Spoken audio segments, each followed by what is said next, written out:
Iba siguro talaga sa pakaramdam kapag ilang taong hindi natirahan ng isang bahay tapos bigla magkakatao. Kasi hindi natin alam kung sino at ano yung mga tumira sa bahay na yon bago pa nating lipatan ulit. Yung sender natin today, hindi siya sigurado kung meron siyang sixth sense. Simula 6 years old pa lang siya, nakakaramdam at nakaka-encounter na siya ng mga ganitong bagay. Grade 10 siya nung nakuha na nila tong photo na to. And this specific incident ay nangyari sa Quezon City. Konting background lang, yung bahay nila sa Quezon City, super tagal na, can be considered as ancestral house na. Kasi ginawa yung house na yon year 1976, bago pa ipanganak yung daddy niya. Yung house nila was left for 3 years, 3 taong walang tao, 3 taong walang nakatira, kasi kinailangan nilang lumipat sa mother side niya. And year 2012, nung bumalik sila, sobrang dami niya nang na-encounter. Going back sa photo na nakuha na nila, around 1 p.m., yung sender at yung mga kaklase niya ay tumambay sa bahay nila. Usual tambay lang naman after class. Wala na silang afternoon shift, so dumiretso sila sa bahay nila.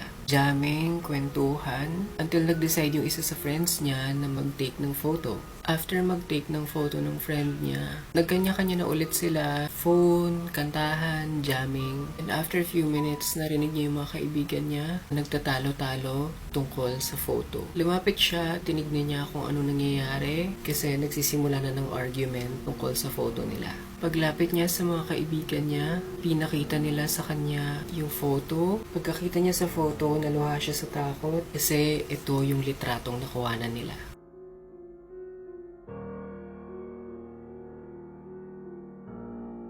Kung makikita ninyo, parang may lalaking nakasilip sa may bandang kanan.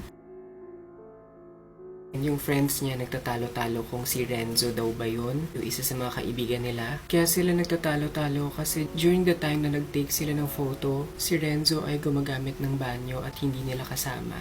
Nung ipinakita sa kanya yung photo, zinom niya, na-realize niya medyo kamukha ng tatay niya, yung lalaking nasa larawan.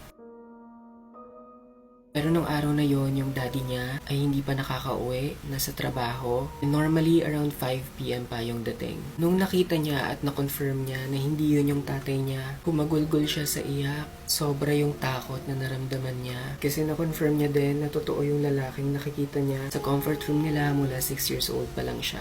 Also, before yung encounter na yon, yung bahay nila ay pinarentahan nila sa katrabaho ng tatay niya. Bago sila lumipat, for only 1,500, nirentahan ng mag-asawa yung bahay na yon. Yung babae ay may third eye, so talagang nakakakita siya. Nabanggit niya na may babaeng nakaputi na laging labas-masok sa CR. And every 12 p.m., palagi siyang may naririnig na naglalakad sa hagdan na parang nagpapabalik-balik ng akyat-baba. Buong bahay nila is puro kahoy. So, kaunting galaw lang, paglalakad sa hagdan, paglalakad sa sahig, maririnig mo lahat ng ginagawa.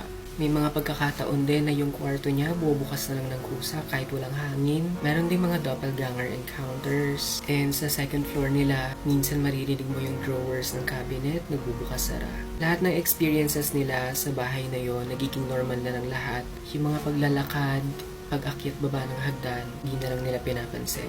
And kahit yung mga taong nagpupunta sa bahay nila na nakakakita at nakakaramdam, kino-confirm sa kanila na hindi lang sila yung nakatira sa bahay na yun. Personally, curious ako kung ano ba yung meron at history ng lupa na kinatatayuan ng bahay nila. Kamag-anak lang ba nila yon? O yun yung mga naunang nakatira sa lupa na yon bago pa itayo yung bahay? Kung kayo yung nakatira sa bahay ng sender, mananatili pa ba kayo or aalis na lang? That's it for my video. Kung meron din kayo mga horror stories na katulad ng kay sender, you can message me on Instagram. You can share stories to me there and I would happily share it here if you would approve.